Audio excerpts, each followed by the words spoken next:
अगर आप भी चाहते हैं नए वीडियो एवं नए ऑडियो देखने एवं सुनने के लिए तो हमारे गोल्ड स्टूडियो चैनल को सब्सक्राइब जरूर करें एवं बेल आइकन दबाना ना भूलें।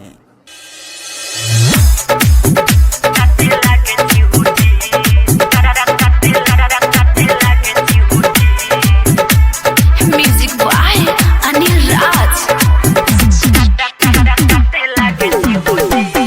देवरा देखी के डरे सा हमर ब्यूटी चोली में काटे लागे चिऊटी, चोली में काटे लागे चिऊटी। कहे लागी लागता रू क्यूटी, चोली में काटे लागे चिऊटी, चोली में काटे लागे चिऊटी।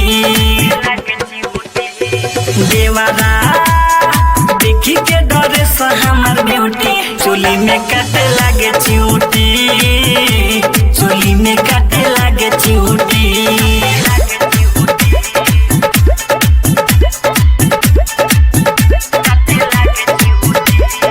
डीजे विकास, डीजे विकास।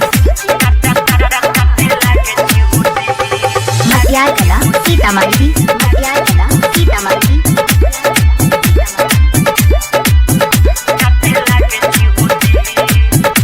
रिकॉर्डिंग बाई खुशगोर स्टूडियो सीधी।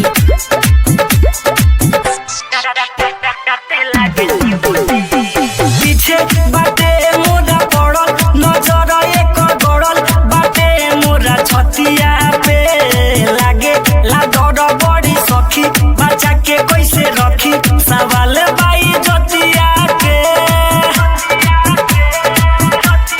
हाँ, पीछे बाटे मोरा पड़ल नजर एक गड़ल बाटे मोरा छतिया पे लागे ला डर बड़ी सखी बच्चा के कैसे रखी सवाल बाई जतिया के। जाला जाला न करे खाली ड्यूटी चोली में काटे लागे चिऊटी, चोली में काटे लागे चिऊटी।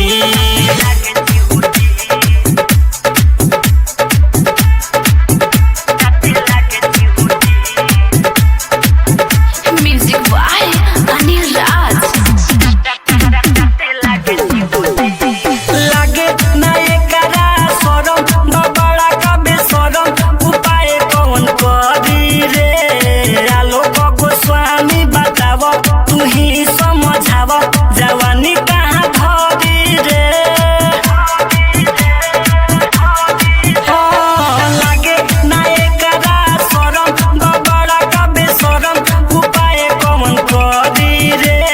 सूरज नील बताव तू ही समझाव जवानी कहाँ धरी रे। अचके में जानी हम चिहू के चोली में काटे लागे चिऊटी, चोली में काटे लागे चिऊटी। देवरा देखी के डरे सा हमर ब्यूटी चोली में काटे लागे चिऊटी, चोली में काटे लागे चिऊटी। कहे लागी लागता रू क्यूटी चोली में काटे लागे चिऊटी, चोली में काटे लागे चिऊटी। देवरा देखी के डरे सा हमर ब्यूटी चोली में काटे लागे चिऊटी, चोली में काटे लागे चिऊटी।